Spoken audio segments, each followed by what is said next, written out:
And welcome back, everybody, to another amazing episode of The Careful Boys. And we have in the seat today, Mr. Shapel. Hey, yay! Am I saying that right? Yeah, no, you are. I was reading the email. I was like, Shapel? No, Shapel. Shape with an L, yeah. You ever get mixed up for Mr. Dave Chappelle? I don't get mixed up. Mixed up. Do people go, oh wait, you're a different Chappelle? Like I was looking for the other Chappelle. You know, not necessarily. I usually get it at like a Starbucks. People will say shit. Like, are you related? Yeah. It's like, yo, I gave you my first name. Did you ever ask your mom, like, why did you name me in the shadow of someone else? No, yeah. Did she? No, because he wasn't. She knew. Like Dave Chappelle. He wasn't popping when I was born. Yeah. How old are you? I was born in '87. I'm 35. Oh, okay. Yeah. So like he wasn't, you know. I mean, I think he probably just had started comedy or whatever. But no. It was a friend of hers. His name was Shapel, and that's where it came from. Okay. Yeah. I was just thinking for a second she was like an early underground comedy groupie. No, that'd be funny. Really funny coming up guy. She had to be in her teens then, because I think Chappelle started when he was like 14 or something in the comedy club. When I was born, though, my mom was. How old was my mom? I think she was 22 when I was born. She was 22. So she was born in the 60s? Yeah, 65. So she named you after a friend? Yeah. Would you guys name your kids after me? No. Maybe out of coincidence. I think you guys just let me know how tight you are. I think I would have an intervention with Bart if he was going to do that. I was like, we got to really think about this, and his legacy is going to be affected. I'll have a cool name like Chappelle. My name is Joe. That's a very unique name. So it's just too common, man. It's very biblical, that's why. Wait, is Chappelle your first name or last name? First name. First name. What's your last name? I go by Lacey. Shapel Lacey. Shapel Lacey. Yeah, Lacey's my middle name. Harris is my last name, but I go by Shapel Lacey. He's like, my last name's Dave.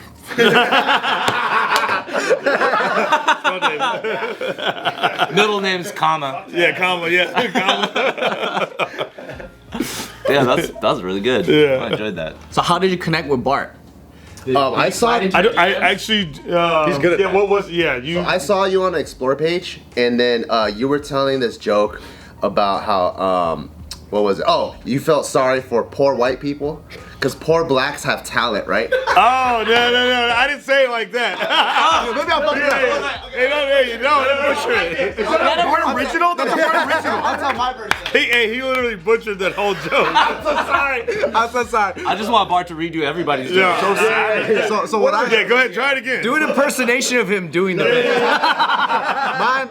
the way that my stupid brain took Really it savage. was poor white people have it the hardest because they don't have talent and so they can't make it out. I love the joke. Same thing you said before. Just keep on. The joke is I grew up around a lot of white people, and the white people I grew up around, we were all poor. Yeah. And so, but the guys I grew up with specifically, not saying poor white people don't have talent. There's poor white people that are talented. They can play Bart doesn't think so. But I know, yeah, Bart's just like, yeah, white people suck. But anyways, Especially if they're poor, huh? no, the guys I grew up with specifically, they were poor and they couldn't do anything. Oh damn. So that's who that joke is about. You didn't have that one poor white friend with the overalls and no t-shirt and then the banjo and then like that's pretty talented. It was Arizona. Joe? I grew up in Arizona. I grew up in Arizona.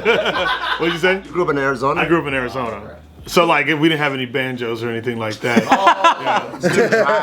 We had It's a no banjo state. Yeah. No banjo state. Yeah. It's a guitar state. Yeah. Where I grew up was a lot of meth. So It was either meth or banjo. yeah, when meth you or grew up. banjo. So none of those white people were good at meth. Now they sucked at that too. Can you do me a favor? Can you write jokes for Bart, and then we'll see how he interprets them? I'm gonna get canceled, dude. The way he said it, I was like I just hate white people or something. I was like, wait. You don't put professional fucking bodybuilders on the stage. That's a great intro. Like, dude, this guy Chappelle coming up, he hates white. Let's bring him on. Let's keep it going for Chappelle. Chappelle Dave. Somebody's trying to correct them. Only poor ones. Yeah. Only poor ones, guys. Damn, Not trying to sometimes you have to cancel. break down your jokes. It's crazy, man. Yeah. I know. Yeah. Bart's gonna write. Write his bio, dude. Yeah. What's another joke of his you've seen, Bart? That was the first one I saw. That was guy's funny. That was the one you saw. How Yeah. much he hates white people. No. We gotta bring him on the show. And here I am. Hey guys, I found the guy that'll fit right in with us. Nah, yeah. What if you find out you're not a comedian, you just hate white people? I just went on stage to do that. Yeah. I just took the mic, saw it. I was like, let me say something. And then I remember David went on the podcast with you and Brendan. And then I was like, yeah, David. So yeah. So I'm like, oh, cool. We're like all just like a degree apart. Yeah, exactly. And then I think my boy Toby Morris. Oh, yeah. He talks with my wife, and they do a bunch of like artsy stuff together. Oh, okay, yeah. I do follow him. Okay, yeah. Is RT like 2022 for drugs? Like, what is that? Yeah. What's up? Does that mean she's blowing him? Artsy blowing. Glass blowing. It's real classy though. Damn. I don't know, like. So yeah, that's how I got here. Is Well, welcome, dude. We're celebrating White Hate Week. We're glad you're here. Hey, remind me if you guys want to do anything artsy with my wife, I'll fucking kill you. How about that? Bart explains things. It's I was crazy, bro. He does not stick up for himself. I didn't do well in English. I just made up my Or own the English. telephone game as a kid. What got you into comedy? someone dared me. Really? Yeah, that was it. And you just like fell in love with it. You kept going. Yeah. What's his it was, name, Dave? Open mic setting where he's like, get up there. No. So when I was living in Louisville, Kentucky, that's where I was a competitive cheerleader, and I was cheering in college. Yeah. Way. You can do crazy flips and shit. Yeah. Holy. He can launch people in the sky, huh? You can hold this thing with one girl. And then twist him down. As a guy, if you say you're a cheerleader, you better be funny. Right? You have to find. I think that that's how that have to be, right? Yeah, that's how Or that combo physical works. phenomenon. Yeah. But yeah, so my buddies used to play these acoustic nights at a bar, and one night they called me up, and I was like really drunk, and they're just like, come up here and talk or whatever, and I just told a story, and people were laughing at the story, and then someone was like, yo man, you should do comedy. And I was like, I don't know shit about comedy. But the kind of drunk I was the kind of drunk that was like, say I won't. Yeah. I was. And everybody knew that. And my buddy was like, you won't do comedy. I was like, say I won't. And then literally, like, I want to say I studied comedy for like a month. How did you study comedy? I just watched comedy. I just watched it. Because I didn't really know anything. I didn't think of comedy as like anybody could do it. Because like the comedy I knew was Eddie Murphy Raw, Dave Chappelle's Killing Them Softly, and then Kings of Comedy. So those were the Golden ear. But I thought, because I knew them for acting as well. So like I thought, like I was like, oh, those guys do that. That's the thing that they do. Like I didn't think like anybody could just. I didn't know there was like a way to get into comedy. Yeah. So anyways, I just watched it and then signed up for an open mic somewhere in Kentucky, and then went up, and I was like, man, this is dope. And then I just dropped out of college and was like, yeah, it's fucking. Let's ride it. All because you got drunk one night. Will you do me a favor? When you make it, can you just thank alcohol for a change? Oh yeah. For a change. Everyone likes to shill over alcohol. It's like, hey man, thank you alcohol. Yeah, dude. alcohol is the reason why I'm here. Or thank your friends for having positive dares. Yeah. I dare you to start a business. Yeah, dare you. They could have said anything. I dare you to get out the slums, On man. that fine line, they could have said anything. They could have been like, I bet you won't beat up that dude over there. Get in jail, dude. Like, Hey, do the crate challenge. Say I won't. What's funny is I never thought of it like that. So shout out to alcohol. Shout out to alcohol, bro. Yeah, I gotta. Even though I've been off it for 8 years, I gotta give it up for it. My bad. shout out to .08, man. I'm surprised your friends didn't dare you to do like a backflip or something. No, because it was friends I cheered with. I cheered with these guys. They all could do it. Then they're gonna ask me to go back with this. Like They see you do it every day. Universe, the opposite's happening. yeah. There's something funny about just saying these guys I cheered with. So guys I cheered with. Professional cheer is crazy. Oh yeah, dude. Yeah, like competitions in Florida and stuff like that. Like, Yeah. fucking banana. It looks Yeah. like gymnastics and dance They had get a baby killed. with. Yeah, it's crazy. With fucking acrobats. Yeah. Today's video is brought to you by Hello Tushy. One of the easiest bidets to use, and I love bidets because it keeps your butt super clean, super fresh. And I'm one of those people where if my butt feels itchy, it bothers me the whole day and I have to take a shower, but then it also takes time out of the day. So I like having a bidet because it just cleans my butt after I poop and then I feel nice and clean. And it's cool because you go one way and it sprays your butthole, and they go the other way, it actually sprays the nozzle that's supposed to spray your butthole because it cleans it. Ooh. It's pretty cool. Also, you know what? When you start using the bidet, 80% of toilet paper use is not being used, so that means you save more money on toilet paper. And it also installs in less than 8 minutes. You don't even need an electrician. You don't need a plumber, so it's super easy to do yourself. Very easy. So we want all of our listeners to have clean bums just like us. Visit hellotushy.com/offtherecord to get 10% off plus free shipping right now. Tag us and at hellotushy so we can celebrate your clean bum with you. That's hellotushy.com/offtherecord for 10% off. How did you get into cheer? Someone else dared you? Also, a name Sam will change. do cheerleading. That would have been so good. No, I had a crush on this girl, man. Yeah. That's all it starts. That's how it started. Oh, that's all you need. know. Runs the world. Yeah. Was she on the cheer team? Yeah, she was on the cheer team. But he's been off girls for 8 years too, so don't. We'll be respectful about that. Yeah. No. Yeah, this girl I went to school with, I had a big crush on her. I played in a ska band with her brother. Oh, it means you guys are doing artsy shit, huh?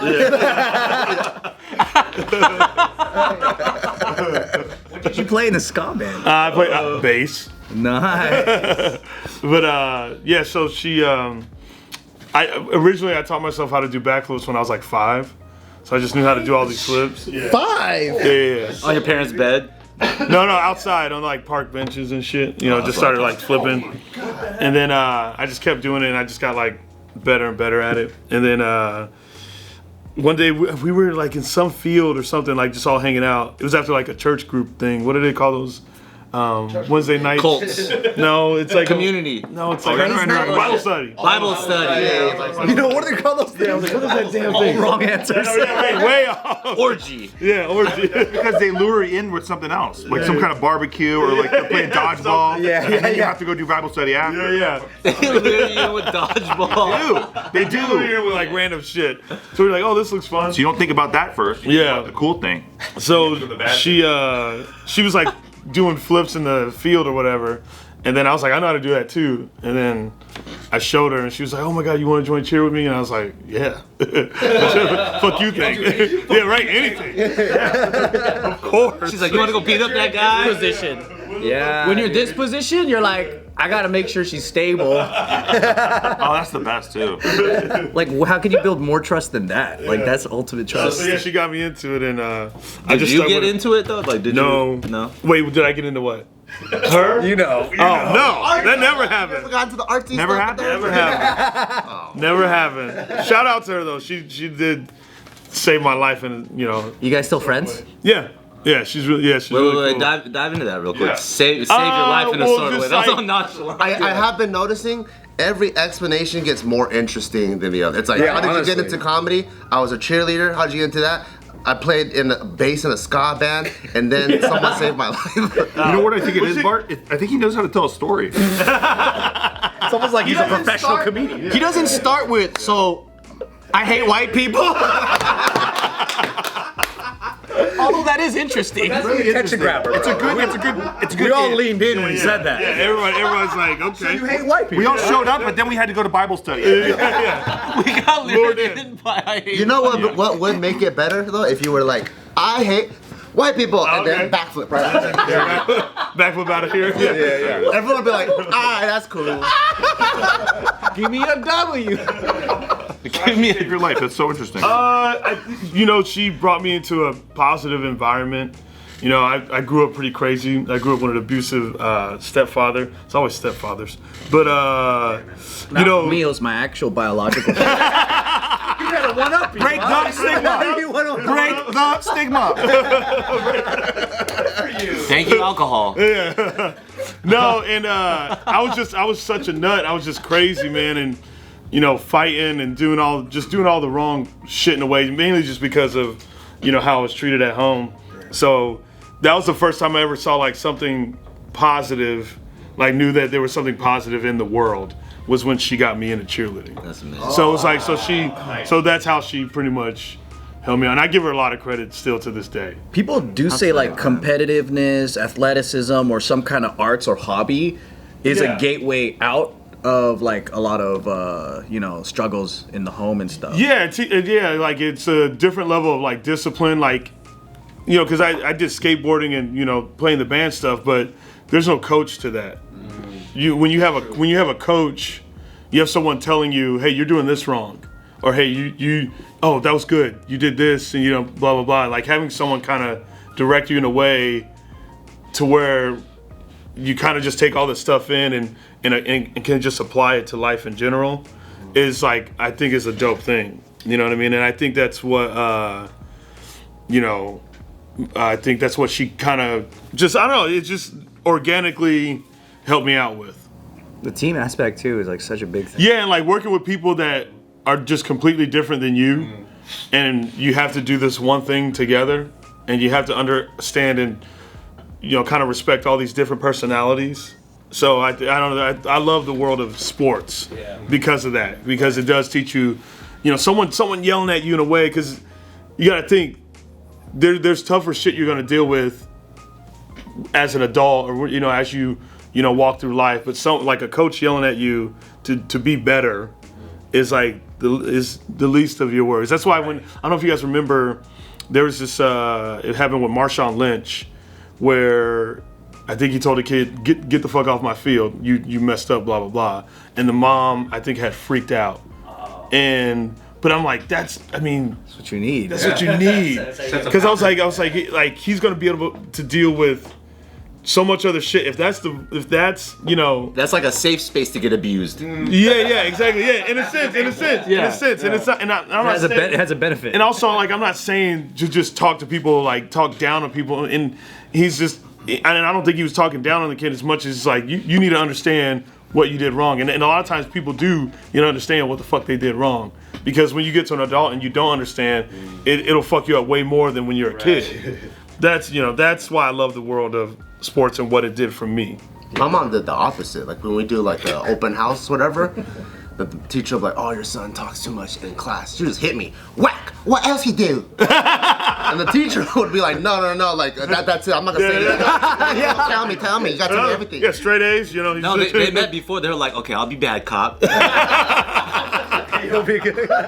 He's conspired against you. I never felt like my mom got my back. It was like whatever the teacher said, she was gonna be the megaphone for that. Oh, yeah. Like if I got punished at school, then when we go home, that's extra. But did the teachers treat you different afterwards? Once they see your mom beat you in front of them, the next day they're like extra nice to you? They are a little bit, because they're like, dude, your mom's awesome. Because they don't want to be the cause Look what of your mom did. Shouts out to your mom. Thank you, alcohol. Thank you, alcohol. All I had to do, and all her dad had to do is take him to fucking Neiman Marcus. Ethan Allen. Sorry. Neiman Marcus. In essence, she Bible studied you. Yeah. Her barbecue was her vagina that you were attracted to. Oh. And as you I thought we were talking about Bart's mom for a second. I know. I was like, Wow. Oh shit. You should have set that up better. we were still on that. But that was a bar though. That was good. Yeah. If you would have, if it would have made sense. Before Bart's story. Were you doing professional cheer in college? Yeah, so I started at 15 and I quit at 26. Oh, so you did all the major competitions and stuff. Yeah. So you were doing it for a while. What made you quit? I was just fucking. I was like, dude, what the fuck am I doing? I'm all glittered up at 26 years old. What the fuck? I was like, bro, I need to stop. Got it. I was like, I didn't get her. All right. why am I still trying? She left cheer. She left, yeah, she quit a long time ago. Like 5 years ago. She quit fucking, what am I doing? You ended up loving it. Yeah. I did. I loved it. I loved it, man. It was a big escape from the world, but also like, escape. But I learned a lot along the way. Like, because of joining cheerleading, I went through anger management. And anger management was another thing that like saved my life. That's like I give like a lot of credit to that as well. It's dope. You seem like such a calm guy, man. It's hard to picture you as a. They did really good. They're a really good program. Yeah. No, I mean, cause man, once you live a life of being so crazy up here, and then you find a way, and you start to see these ways, like, oh, you can live like this other perspective. All of a sudden, you're just like, whew, And I'm like, I don't want to get fucking crazy anymore. Like, I just rather just fucking, I don't know, let shit fly the way it flies, and fucking, I'll do what I do. Cheer footage of him, and he's going, "Get your shit together, Amber! What are you doing, Chloe?" I don't think you understand. I used to be a fucking at cheer practice, bro. You couldn't fuck up around me. Yeah. I would like they say Jordan would fucking not comparing myself to Jordan. No, Please do. The Jordan of cheer. Yeah, Kobe and shit. But like they say, like he would go pretty hard on like people. I would too. Like I was just fucking reckless with, I'm like, Alana, you fucking up. You know what I mean? But like, oh, dude, I used to get so crazy. What? Would people ever cry around you? No, I think people were kind of used to it. Oh, so they just knew. Like, Yeah, they just knew like, oh, he's just a crazy He's a hard motherfucker. He's a hard ass. And then like everybody knew where I came from, so like none of them, I love them all to death, and some of them said fuck you to me, some of them stuck by my side, but I think they just understood like where I came from and the situation I was in prior to being where I was at. So they were just like, he's like, don't worry, he's fucking A cheerleading, aggressive coach movie. dude. Like that's just an amazing like Whiplash, story. but for cheer. Oh, and I was a shitty cheer coach. I was like, I can't do that. I can't coach. That's exactly what the Hollywood market needs, by the way. Yeah. Is that what Aggressive cheer movie. Why can't you coach? What's wrong with you? I think just the fact that this is so weird to say. Why am I talking about cheer? But This is so we never heard about this. Everything he does is what we're most interested in. Because I was really, really, really fucking good at it, right? And I think I just expected people to get shit as quick as I did, and so it just Because you started when you were 5, technically. well, just doing the flips and stuff, but. Have you heard Brady talk about how he can't coach because of that? Basically, he doesn't think he can ever coach. Tom Brady? Yeah. Nuh-uh. Because he's like, I don't think I could because I'm too impatient. Yeah, that was my thing. I had no patience. Yeah. That's why they say athletes really don't make best coaches sometimes. The good ones, the good athletes, don't. I mean, Steve Kerr. Oh, Steve Kerr, definitely. Right. Yeah, he was good. But I saw it's funny meme. Did Steve Kerr really name his son Nick? yes, That's we funny. looked it up. Wait, what's the meme about it? What's funny about that? That's Sound it out. Say it out loud. Say it out loud. Say it out loud. Say it out. Oh no, I probably shouldn't.